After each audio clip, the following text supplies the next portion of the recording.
Hey folks, welcome back to another one of my videos, and if you're watching this it's because you're interested in the question, what's going to happen at my final interview? Well, it all depends on the force, folks. So today here we are in Crewe, where I've just finished a day of one-to-one coaching with a client who's preparing for Thames Valley Police. And so what we started off by doing is looking at exactly what information they're giving you on the invitation to the interview, and what's this going to tell you about the possible questions that you might get asked. So the first thing we discussed on Thames Valley is how they're giving you this incredibly valuable 30 minutes of preparation time. So they're going to give you the questions and then give you 30 minutes to prepare them. This, I think, is something that a lot of forces should be doing, and they're not, because to put you on the spot a lot of the time when you go for interviews and you have no idea what you're going to get asked can be quite unnerving, and they may not be getting the best out of you, but if they give you 30 minutes to think through your answers, then you've got the opportunity to provide the very best of you. So I think that's a great idea. They also talked about a ride-along, how you should prepare by going on a ride-along. Now that's easy to say, hard to do. My experience of my clients trying to get ride-alongs is that it can be really, really difficult, and it can take a long time. Just popping into the local station to ask them is not as easy as it makes out in the letter. And especially for this client who actually lives out of the area of Thames Valley and has come across forces saying, actually, we just don't do them. So what do you do instead? Come to that in a moment. So also ask you to reflect on why you wish to join, which means that it's highly probable you're going to get asked the question, why do you want to be a police officer and why Thames Valley Police? Expectations of the job. What sort of things do you expect to be doing in your first 2 years? Could be a legitimate question that they're going to ask you. What should we expect of you during your first 2 years of service is another legitimate question. So also about that told you the role is challenging. This could be interpreted in two different ways. One is, tell me something about what you know about the local challenges or the force-wide challenges or the national challenges that the police service is facing. Talked about researching specific local examples, and it took me just less than a minute on Google to find some really interesting local examples of things that are particularly challenging small areas, small neighbourhoods or communities in the Thames Valley area.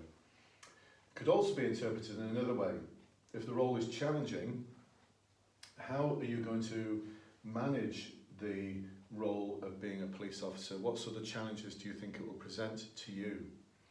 Now this is where my client summed it up later by saying you actually need to speak to someone. So I put that down in inverted commas. You actually need to speak to somebody. So if you can't arrange that ride along, then by all means visit a police station, reach out to all your friends and relatives, try and find someone that you know who knows someone in the police who can connect you so that you can utilise them as a resource. So you're not just talking about, based on my research on Google, you're talking about how you got off your backside, went to the local police station, went to the packed meetings, went to the cuppa with a copper type meetings. You've actually got off your backside and spoken to someone. So actually we had a really, really in-depth chat about this, about the impact of being a police officer on your personal life. And what you could do here is research the sort of possible PTSD impact of being a police officer. It's not that it's, well, one big incident could cause post-traumatic stress disorder in an officer, but also there's the drip, drip, drip, drip, drip of the continual dealing with the people's vulnerability, when people are at their lowest ebb, people crying, people whose lives are falling apart and you're the person who's going to help them put together, people who are dead, people who have been seriously harmed, sexually harmed. You're dealing with all of that in just one shift. So that can be particularly challenging for you, and the impact on you and your family is something really worth considering. Especially when you start thinking about, actually, people are going to try and harm me and hurt me. You know, how's that going to impact on you, and how's that going to impact on your family, your loved ones? When they know when you go to work, there is a really, really slim chance that you might not come home at all. And that's happened to people who I know, and it's tragic, bless their souls. But also, there's a very good chance that at some point over your first year or two, you're going to come home with an injury because someone's trying to hurt you. And that can have an impact on you as a person. It's also going to have an impact on your loved ones. So have a really good think about that. We talked through that a lot today. Understand the demands. So questions there that you could get asked is, what are the demands that the police locally are facing in Thames Valley? What are some of the national demands that are particularly challenging for the police? Research it. That also links to a possible question, what have you done to prepare for this interview? What have you done to prepare for this recruitment process? So very much about that, speaking to people, getting experiences, broadening your horizons in terms of what being a police officer is going to involve. Even if you're a special or PCSO, if you just said, well, I'm a special, I'd be wanting to know, well, what additional things have you done to find out more about being a police officer? Because you're already in the family, as it were, you've got this marvellous opportunity. I'd be expecting you to talk about how you've developed that opportunity. Plus, other things that we covered today, competency and values-based questions. So it's highly likely that you're going to get asked questions around that. Plus, you're always invariably going to get asked competency-type values-based questions. More about that in another interview. Another video. Interviews on the mind. So there you go, folks. Some snippets there, some sharing a little bit of the learning that came from today's session. It's over in Crewe, which is unusual for me to be in Crewe, but it's a long story as to why we're here, but it's been an outstanding day. My client started off, she's already said she doesn't mind me talking about this, a bit shaky really, not really knowing how to structure her answers. As she said, I just thought I had to tell the interviewers what they wanted to hear. No.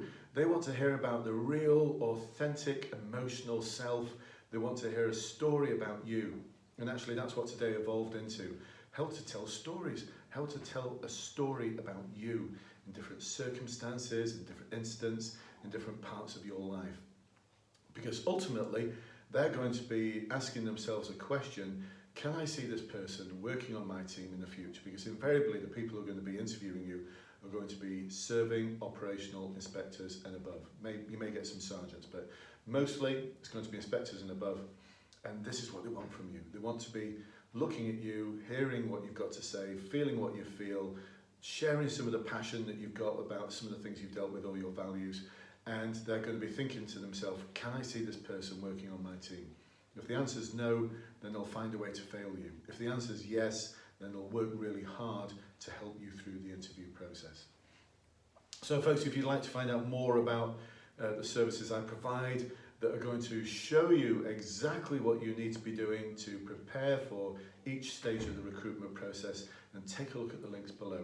There's a link to my online courses, my seminars, my one-to-one coaching, and the one I'm really excited about is the Facebook support group that's just continually growing day in, day out.